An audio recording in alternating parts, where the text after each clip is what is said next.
Supreme court को उसी दिन जागना चाहिए था जिस दिन बहराइच में दंगे हो रहे थे। सुप्रीम कोर्ट को सुओ मोटो लेना चाहिए था और यह कॉग्निजेंस लेके राज्य सरकार से, चीफ सेक्रेटरी से पूछना चाहिए था कि क्या कारण है राज्य सरकार जो है आज दंगे रोक। हेलो गाइस, आज की वीडियो में देखने वाले हैं मुसलमानों के समर्थन में उतरी वकीलों की फौज। सुप्रीम कोर्ट के वकीलों ने कही बहुत बड़ी बात सुप्रीम कोर्ट को लेकर।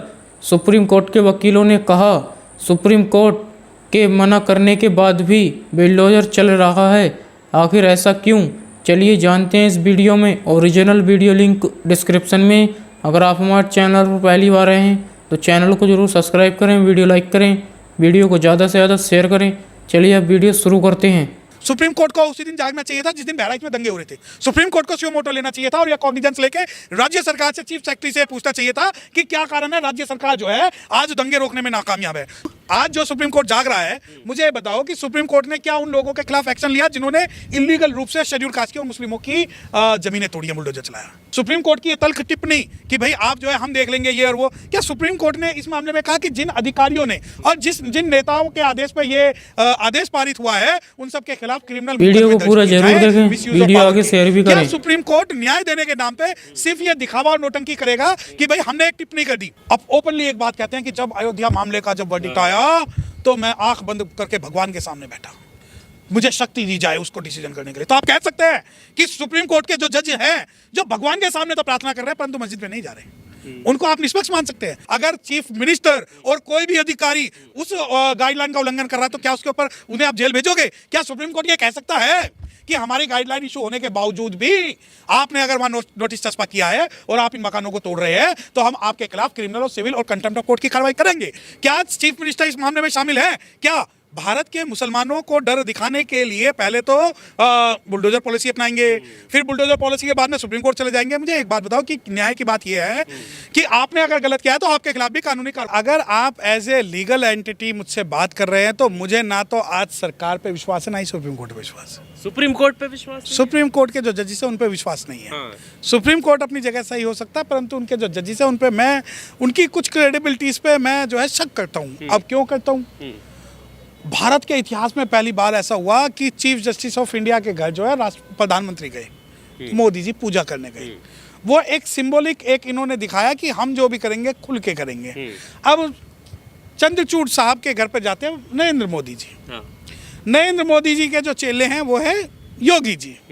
तो आप ये कैसे मान सकते हैं कि जो माननीय चंद्रचूड़ साहब हैं वो जो है न्याय निष्पक्ष देंगे? अब दूसरी बात, अब आप मुझसे कहते हैं कि आपने तो बहुत बड़ा आरोप लगा दिया बुलडोजर पे, तो उन्होंने तल्ख टिप्पणी की है और उन्होंने ये कहा है है ना, वो तो ये हाँ वो ये और वो।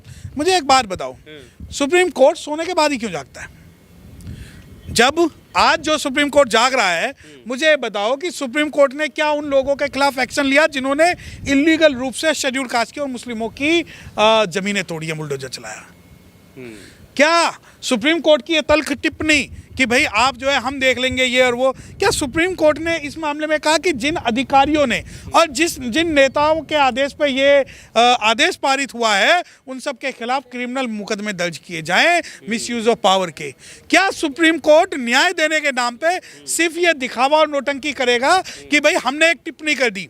आप मुझे एक बात बताएं, क्या जो भारत के अंदर पहले जो बुलडोजर चले हैं या जो एनकाउंटर हुए हैं, क्या सुप्रीम कोर्ट ने इस मामले पे कभी भी अपना रुख क्लियर किया? आज आप कहते हैं कि नहीं सुप्रीम कोर्ट ने बहुत बड़ा काम किया। सुप्रीम कोर्ट को उसी दिन जागना चाहिए था जिस दिन बहराइच में दंगे हो rहे थे। सुप्रीम कोर्ट को सुओ मोटो लेना चाहिए था और यह कॉग्निजेंस लेके राज्य सरकार से, चीफ सेक्रेटरी से पूछना चाहिए था कि क्या कारण है राज्य सरकार जो है आज दंगे रोकने में नाकामयाब है। सुप्रीम कोर्ट को तुरंत हाई कोर्ट से रिपोर्ट मंगानी थी कि क्या है इस मामले के अंदर क्या एंगल है। सुप्रीम कोर्ट, आज आप ये कहते हैं कि सुप्रीम कोर्ट ने बहुत बड़ा काम किया। देखिए मैं व्यक्तिगत तौर पे एक बात बताता हूँ, सुप्रीम कोर्ट चाहे दिखावे के लिए कुछ भी करे परंतु जो real justice as per constitution है, सुप्रीम कोर्ट कहीं ना कहीं असमर्थ हम मानते हैं कि सुप्रीम कोर्ट जो है वो कहीं ना कहीं असमर्थ है इस मामले में। पर एज पर कॉन्स्टिट्यूशन के हिसाब से ही तो ये एक तरीके से चुनौती दी गई है कि अब जो है आप घर नहीं गिरा सकते, अगर करना चाहते हो तो करके देख लो, हम बता देंगे बाद में। देखिए मैं, यानी आप जो है कोर्ट जो है एक्शन के मूड में? देखिए कोर्ट एक्शन के मूड में है बिल्कुल। मैंने क्या कहा, मरे पीछे आप किसी को अगर पानी पिलाओगे तो कोई फायदा है? क्या आप जब दंगे हो रहे थे, क्या सुप्रीम कोर्ट के संज्ञान में ये बात नहीं थी दंगे हो रहे हैं? क्या सुप्रीम कोर्ट के संज्ञान में ये बात नहीं है कि आज जो है नॉर्थ ईस्ट में भी दंगे हो रहे हैं, या कश्मीर के अंदर की क्या स्थिति है, या पूरे भारत के अंदर मुसलमानों की क्या स्थिति है? आप सुप्रीम कोर्ट के जो मुख्य न्यायाधीश चीफ जस्टिस चंद्रचूड़ साहब अब ओपनली एक बात कहते हैं कि जब अयोध्या मामले का जब वर्डिक्ट आया तो मैं आंख बंद करके भगवान के सामने बैठा, मुझे शक्ति दी जाए उसको डिसीजन करने के लिए। तो आप कह सकते हैं कि सुप्रीम कोर्ट के जो जज हैं, जो भगवान के सामने तो प्रार्थना कर रहे हैं परंतु मस्जिद में नहीं जा रहे, उनको आप निष्पक्ष मान सकते हैं? आप ये कह रहे हैं कि सुप्रीम कोर्ट ने बहुत बड़ा डिसीजन ले लिया कि नहीं जो है बुलडोजर नहीं चलेगा। अरे भाई, आई मौज फकीर की दिया झोपड़ा फूक, आप लगा दो चला दो बुलडोजर। क्या है इन शेड्यूल कास्ट और मुस्लिम का? नहीं होगा क्या, आप मुझे बताओ ना। अच्छा एक बात बताएं, चलो बुलडोजर चल भी गया तो क्या भारत के अंदर जो ये तनाव की स्थिति है वो खत्म हो जाएगी? क्या सुप्रीम कोर्ट राज्य सरकार के मामले में हस्तक्षेप करेगा कि राज्य सरकार फेल है कानून और सुरक्षा के लिए, और राज्य सरकार के जो अधिकारी हैं वो बायस है जिन्होंने नोटिस चिपकाया है, और कई बार ये गाइडलाइन बनाने के बावजूद भी अगर चीफ मिनिस्टर और कोई भी अधिकारी उस गाइडलाइन का उल्लंघन कर रहा है तो क्या उसके ऊपर उन्हें आप जेल भेजोगे? क्या सुप्रीम कोर्ट ये कह सकता है कि हमारी गाइडलाइन इशू होने के बावजूद भी आपने अगर वहाँ नोटिस चस्पा किया है और आप इन मकानों को तोड़ रहे हैं तो हम आपके खिलाफ क्रिमिनल और सिविल और कंटेम्प्ट ऑफ कोर्ट की कार्रवाई करेंगे? अब आप ये कहो नहीं, आपको तो हर चीज़ में ना क्रिटिसिज्म दिखता है, आपको तो बायस हो, आप तो बिल्कुल कोर्ट को भी इस प्रकार देखते हो। मुझे एक बात बताए ना, आपका विश्वास कब से हो गया सुप्रीम कोर्ट में? सुप्रीम कोर्ट के सामने एक मुद्दा आया कि भाई आप ये डिक्लेयर करो ये बाबरी मस्जिद थी या राम जन्मभूमि थी। सूट फॉर डिक्लेरेशन के हिसाब तो नहीं किया सुप्रीम कोर्ट जजिस ने, बल्कि उसे सूट फॉर पार्टीशन कर दिया। और जब वो जो जज उस वक्त चीफ जस्टिस था वो तुरंत जो है भाजपा पे चला गया। भाजपा के अंदर अगर वो गया है तो आप मान सकते हो कि वो जज जो है बायस नहीं होगा। अब दूसरी बात देखिए, सुप्रीम कोर्ट का अगर संवैधानिक शक्तियों को प्रयोग करते हुए सुप्रीम कोर्ट अगर कुछ चैलेंज कर रहा है कि भाई हाँ ऐसे बिल्कुल सही है, लेकिन मेरा सवाल ये है मरने के बाद क्यों आप पानी पिलाओगे? अगर कोई भी घटना हो जाए कंट्रोल लगेगा या नहीं लगेगा ये बताइए। देखिए ये आपकी गलत फहमी है, नहीं लगेगा। हो सकता है ये मामला सुप्रीम कोर्ट के कहने को भी ऐसे ही टाल दिया। नहीं, सुप्रीम कोर्ट का क्या, सुप्रीम कोर्ट तो बहुत सारी जजमेंट पास करता है जिससे राज्य सरकार लागू नहीं करती। सुप्रीम कोर्ट के मामले में कई बार SC/ST एक्ट के मामले में हम देखते हैं कि वो मना कर देते हैं। इसके साथ ही इलाहाबाद हाई कोर्ट ने भी 15 दिन का स्टे लिया है ना। नहीं देखिए, इलाहाबाद हाई कोर्ट की स्थिति एक अलग है, सुप्रीम कोर्ट की स्थिति एक अलग है। आज जो स्टे है वो सिर्फ और सिर्फ डेमोलेशन के अगेंस्ट में स्टे है। मेरा सवाल ये है कि उन अधिकारियों के खिलाफ कौन कार्रवाई करेगा जिन्होंने 3 दिन के अंदर वो नोटिस चस्पा कर दिया? क्या वो क्रिमिनल रूप से लायबल होंगे या नहीं होंगे? क्या चीफ मिनिस्टर इस मामले में शामिल है?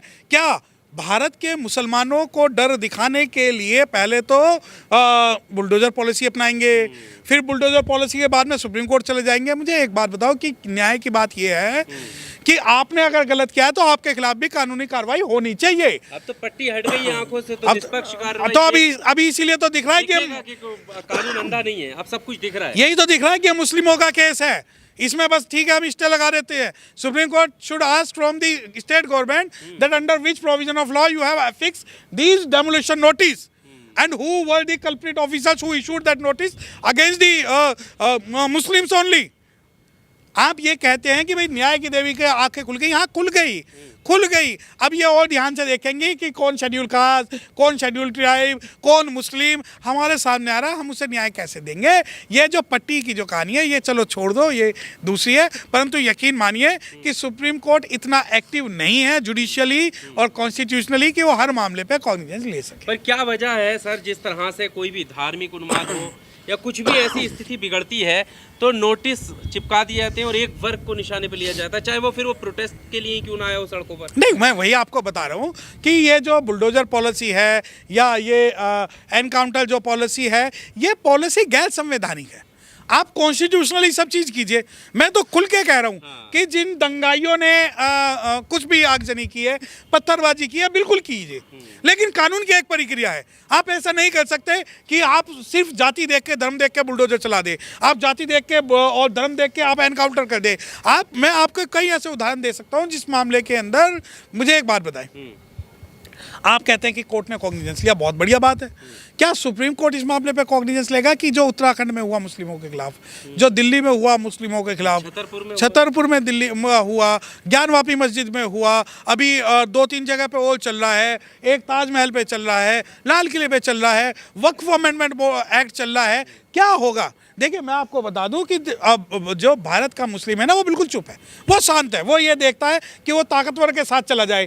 आपको बस मैं एक एग्जांपल ये बता दूं कि भारत के अंदर बुद्धिस्ट लोग हैं जो बहुमत के बहुत सारे लोग हैं वो, और बोध गया जो उनका एक बहुत पवित्र मंदिर है, उस बोध गया के अंदर जो पूरा कंट्रोल है वो नॉन बुद्धिस्ट लोगों के हाथ में है, और सारी की सारी चीज़ें जो मैनेज होती है आज नॉन बुद्धिस्टों के हाथ से मैनेज होती है, और वही जो हिसाब है वो वक्फ अमेंडमेंट आने के बाद में मुस्लिमों के साथ। चलिए वीडियो यहीं पर ख़त्म करते हैं। अगर आप भी ऐसी वीडियो देखना पसंद करते हैं तो हमारे चैनल को जरूर सब्सक्राइब करें, वीडियो लाइक करें, वीडियो को ज़्यादा से ज़्यादा शेयर करें। थैंक्स फॉर वॉचिंग, और अपनी राय कमेंट में ज़रूर दें।